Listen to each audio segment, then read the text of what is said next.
Welcome back. We're here with Judy Rosser, the Executive Director at the Blair County Drug Alcohol Partnership, and also Ryan Custed. Ryan, you're the pastor of, this is a youth, the youth pastor, that is, at the Zion Lutheran Church right there in Hollidaysburg across from the courthouse.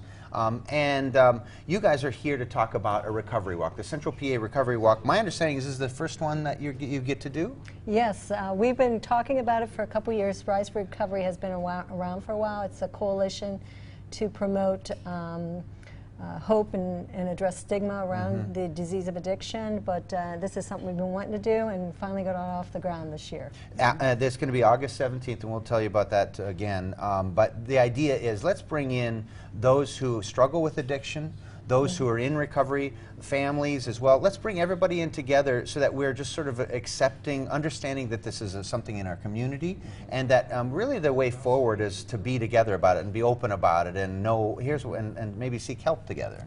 And really, I communicate to anybody in the community who's still suffering that, you know, we want to create a culture that values people that are trying to make a new start in life, that we will work however we can to facilitate that process and help them out.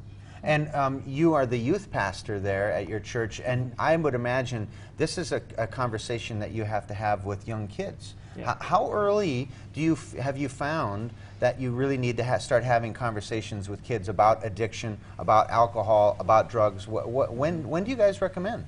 So I think it's hard to think of a time when it's too early to be talking about prevention with youth. You know, we were just talking about before alcohol, how prevalent it is in society, how normed it is. So the moment, really, I think when a kid is starting to notice what alcohol is the time to be addressing drugs and alcohol and start talking about prevention. One of the data that we do youth surveys every other year in all of our school districts, and across the state and nationally, what we are seeing, though, is another culture that's coming forward is vaping.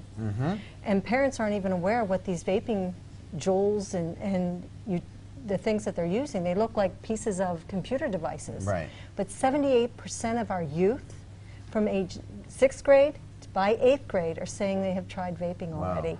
The culture is targeting our youth around this issue. I just was at a barbershop the other day. I found a Juul thing, and I thought it was some sort of an electronic device, and I turned it in, and they said, oh, no, this is with a vaping thing.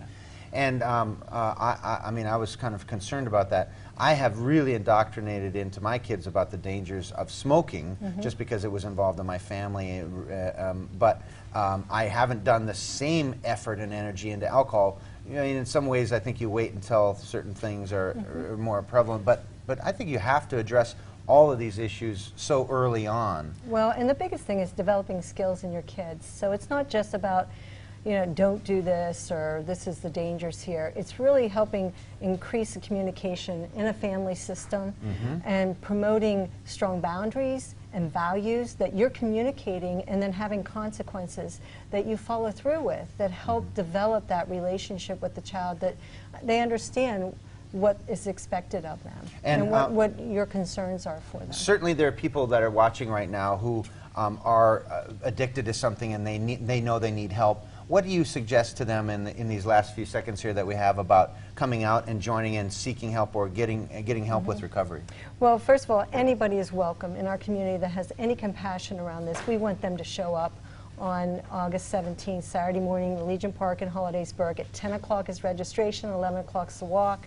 We're going up to the courthouse, and then we have numerous people that are going to be speaking at a rally and a free lunch afterwards at Zion Luther. Those are our partners. But if somebody needs help today, they call our office. We're 24/7, 381-0921. We will help facilitate them getting help. We have care managers available that will talk to them 24/7. And no matter how bad it seems, you're never too far down the wrong road to turn around and find help. This can work for anybody that wants to go for it. And this is something, too, for you may be knowing somebody that is addicted to something, and you can be helpful by just arming yourself with information, and knowing how to help someone is hard, too, sometimes. Here's what you see is the Central PA Recovery Walk. Again, Rise for Recovery is the program. Legion Park, as Judy said, in Hollidaysburg, Saturday, August 17th. With the 10 a.m. registration. They're walking a little ways into Hollidaysburg, and going to have some speakers there right across from the courthouse, and a free lunch as well. Yes. So that's very nice. It's all free. Thank you for what you're doing. And again, this is the first time they're doing this here locally. So it's a great opportunity to get involved and spread the word about this important issue. So thank you both. We'll be back after a quick break.